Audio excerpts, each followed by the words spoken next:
la classe de CM2 de l'école Henri Chaland en Bourgogne. Cette année, nous n'avons pas travaillé sur un lieu proche. Nous avons fait le projet Main Story sur le palais de l'Élysée à Paris. Nous allons vous présenter son architecture, son histoire, mais aussi les travaux faits en classe.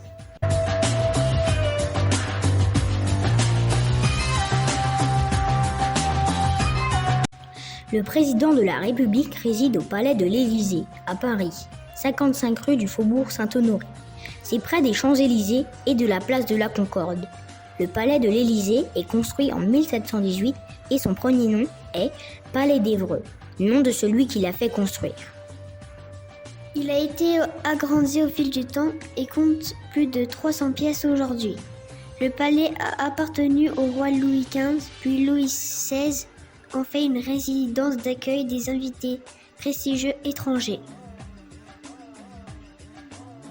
À la Révolution, le palais va servir d'imprimerie nationale, mais aussi de jardin public. Puis, la sœur de Napoléon Ier, Caroline Murat, va le racheter durant l'Empire, en 1806.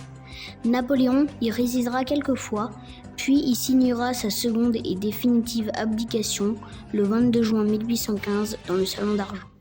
Durant la restauration de la monarchie de 1815 à 1848, le palais redeviendra lieu d'accueil des hôtes étrangers avant que le premier président de la République, Louis-Napoléon Bonaparte, s'y installe 3 ans.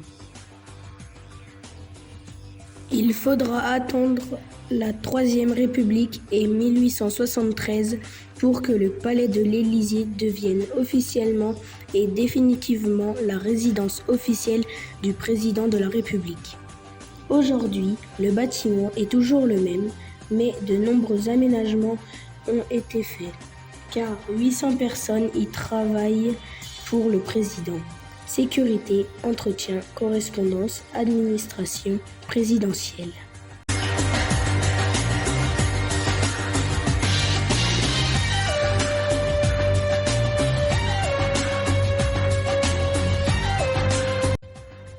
Ainsi, le bâtiment principal et ses 2 ailes sont restés dans l'état de construction et servent de lieu de réception, de travail et vie au président.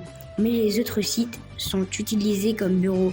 Au sous-sol, on trouve un bunker, un dojo, un cinéma et des bureaux secrets. L'entrée dans le palais se fait par la cour d'honneur, puis dans le bâtiment par le vestibule d'honneur.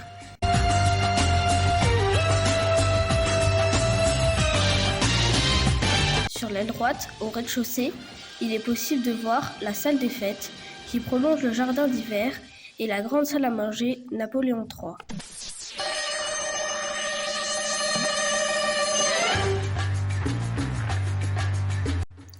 On trouve aussi le salon Murat où se réunit le Conseil des ministres chaque semaine. De l'autre côté, on peut voir le Salon d'Argent, lieu de signature par Napoléon de son abdication.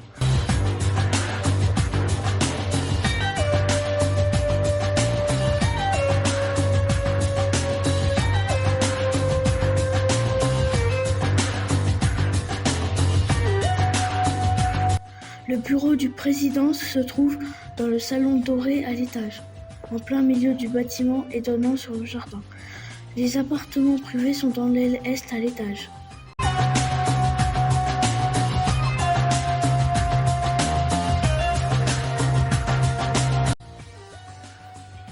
Le président de la République est le plus important personnage de l'État. Il a le pouvoir exécutif, c'est-à-dire qu'il rend les lois applicables. C'est en les signant, c'est la promulgation. Il doit garantir l'indépendance du pouvoir judiciaire. Il est le chef des armées, lui permettant de déclarer la guerre à un pays, mais aussi de lancer des bombes nucléaires, si cela est nécessaire.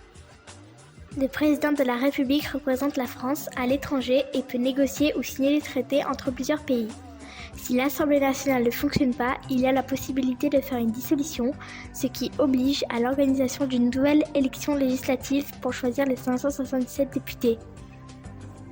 Pour gouverner la France, le président choisit un premier ministre qui va nommer des ministres en charge de nombreux domaines comme l'éducation nationale, le budget, les armées, le sport, la santé, la justice, le travail, l'intérieur, police et gendarmerie, les affaires étrangères ou l'agriculture.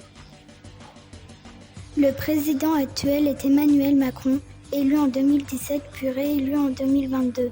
Un président est élu pour un mandat de 5 ans. Jusqu'en 2002, chaque mandat durait 7 ans. Le président qui est resté le plus longtemps durant la Ve République est François Mitterrand, élu de 1981 à 1995.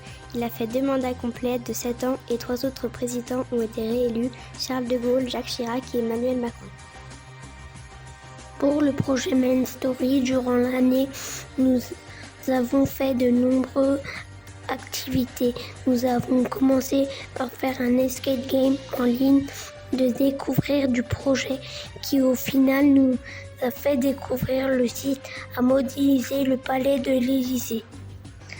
Par la suite, afin d'obtenir des informations sur ce palais, mais aussi des mesures, nous avons rédigé et envoyé une lettre au président de la République.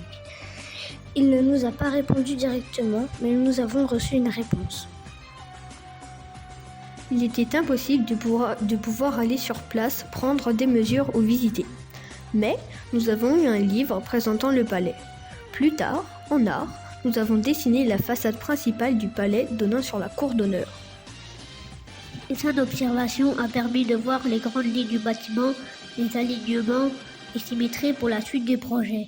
En janvier, dans le cadre d'un travail mêlant la découverte du pouvoir législatif et exécutif, nous avons pu visiter virtuellement l'Élysée et comprendre comment était organisé le bâtiment principal et ses 2 ailes.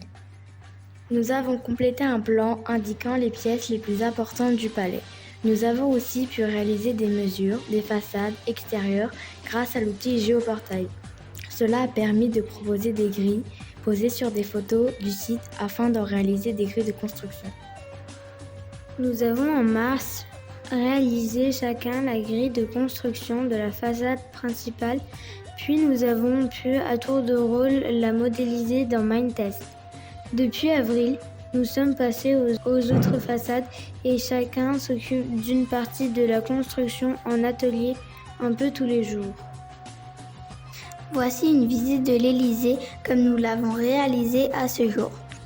Le 22 juin, nous irons en visite de fin d'année à Paris pour notamment découvrir l'Assemblée nationale avec nos députés.